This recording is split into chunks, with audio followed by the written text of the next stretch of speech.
কলকাতার বেহালার এক অলিগলিতে হঠাৎ শুরু হয় এক অদ্ভুত তাণ্ডব। মেঘলা আকাশের নিচে জলমগ্ন রাস্তায় মাথায় গামছা বেঁধে নেমে পড়েছেন কিছু কৃষক। তাদের হাতে স্লোগান, তিস্তার পানি ফেরাও, মাটি বাঁচাও।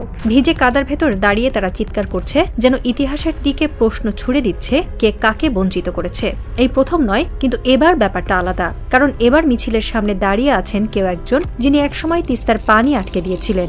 পশ্চিমবঙ্গের মুখ্যমন্ত্রী মমতা বন্দ্যোপাধ্যায়। তার মুখে আজ এক অন্যরকম ভাষা, যেন ইতিহাস নিজেই নিজের ভুল স্বীকার করছে। তিনি ঘোষণা করছেন, তিস্তার পানি আটকে রাখা একটা সামাজিক অপরাধ। তার এই উচ্চারণ যেন বজ্রপাতের মতো আঘাত হানে বাংলাদেশে। যে বাংলাদেশ গত 15 বছর ধরে ভারতের কাছে বারবার বলেছে আমাদের বাঁচার জন্য পানি দাও, সে বাংলাদেশ আজ চুপচাপ দাঁড়িয়ে নেই। ঢাকা থেকে রংপুর পর্যন্ত মানুষের মুখে আজ একটাই প্রতিক্রিয়া, ধন্যবাদ মমতা, আজ তুমি নিজেই স্বীকার করলে ভারত এক অপরাধী রাষ্ট্র।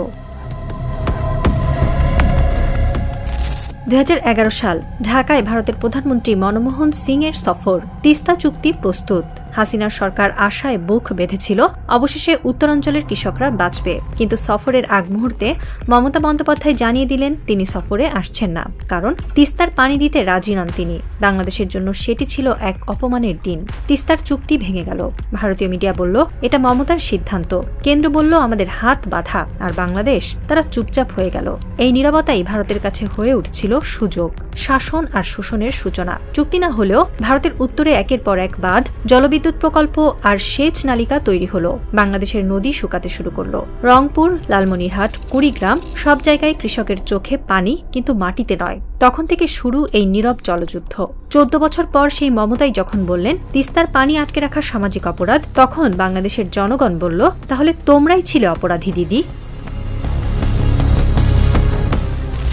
ভারতের পুরনো কৌশল একটাই, বাংলাদেশকে কখনো বন্ধু বলে, আবার অভ্যন্তরীণ রাজনীতির অজুহাতে দাবিগুলো ফিরিয়ে দেয়। বন্ধুত্বের আড়ালে শোষণ, সহযোগিতার নামে নিয়ন্ত্রণ। তিস্তার মতো আন্তর্জাতিক নদীর পানি বন্টন নিয়ে ভারত বলেছে আমাদের মুখ্যমন্ত্রী মানে না, অথচ তারা নিজেরাই পানির লোভে উত্তরে একের পর এক জলবিদ্যুৎ প্রকল্প করে তুলেছে। বাংলাদেশের নদীর গতিপথ তারা আটকে দিয়েছে বাঁধ দিয়ে। এটা কোনো দ্বিপাক্ষীয় বন্ধুত্ব নয়, এটা একতরফা শোষণ, যাকে বলে রাষ্ট্রীয় লুণ্ঠন। মমতার মুখ থেকে অপরাধ শব্দটি বের হওয়ার সঙ্গে সঙ্গেই আসল সত্যটা প্রকাশিত হয়ে গেল। ভারত এতদিন ধরে বাংলাদেশের বিরুদ্ধে এক ধরনের জল অস্ত্র ব্যবহার করে এসেছে। এখন সেই অস্ত্রই তাদের নিজের রাজ্যে বিষ ছড়াচ্ছে। সিকিম, দার্জিলিং, জলপাইগুড়ির কৃষকরা পানির অভাবে হাহাকার করছে। যে অভিশাপ বাংলাদেশ ভোগ করেছে দশক জুড়ে, এখন সেই অভিশাপই ফিরে এসেছে ভারতের ঘরে।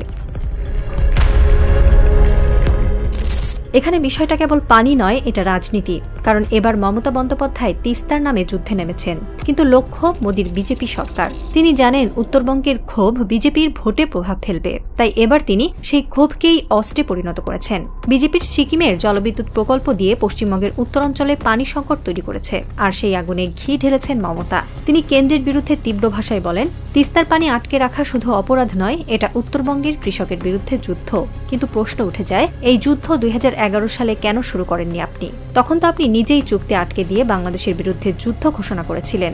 এখন কি শুধু মোদিকে ঘায়েল করার জন্য আপনি হঠাৎ বিবেকবান হয়ে গেলেন? বাংলাদেশের মানুষের কাছে যেন ইতিহাসের এক ব্যঙ্গচিত্র।